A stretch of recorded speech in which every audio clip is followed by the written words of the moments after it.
I'm new here. I've always been on the road, but now I'm on the road just a little bit different. I'm using the app Lyft Drive, and let me tell you, the gems that God is dropping when individuals get in this vehicle, this right here is holy ground. So I'm going to share some of the revelations that I hear on a day-to-day by way of the Spirit of the Holy Ghost. I mean, what? I can't make this stuff up. I'm just here to lift you up. Join me.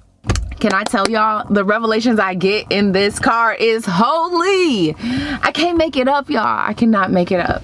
And so let me tell y'all, I had a girl named April in my car. April was leaving Planet Fitness, had went to do her thing and hopped in the car, and she had a limit, a physical limitation, but it didn't stop her. And we just had casual conversation. And what God began to minister to me as I was dropping her off, I dropped her off near someone I once knew. And I say once knew because I don't socialize with them anymore, or I hadn't in a while. And there was nothing specific that happened in this conversation outside of me driving past someone I once knew. And God was saying, be mindful of who you've left behind. So when we build up this most holy faith that the Bible tells us to have, are we pouring it out and sharing it with the ones we once knew from our old life? Because we're a new creation, right? And it really just baffled my mind because it made me think how, there can be this pride and this arrogance of I don't do that anymore, and shoo don't bother me, from people who are holier than thou. And God's like, even if that's not your heart posture, I just want to remind you, a gentle reminder that you've forgotten the ones in which you've left behind. So did you ever really care about their soul? Anybody back there? I had to ask myself, did I ever really care about their soul? Did I? I did.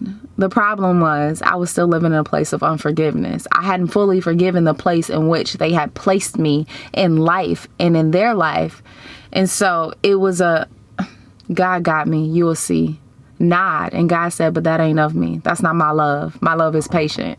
It's long suffering. It's enduring. It's kind. Ooh. April was a good ride because April didn't say anything. It wasn't saying God, just like in the book of Esther. They never say the word God. They lived a lifestyle of serving God. And that's what she reminded me to do. So I'm reminding you. Are you living the lifestyle of God? Or are you speaking so much word that you've fallen into a Pharisee spirit where it's all about religion and law and not relationship? Because relationship pulls us into obedience. And it calls us to a place of humility. And trust God. It hit for me. Did it hit for you? I'm just here to lift you up. Until next time, I'm Tyree Elam.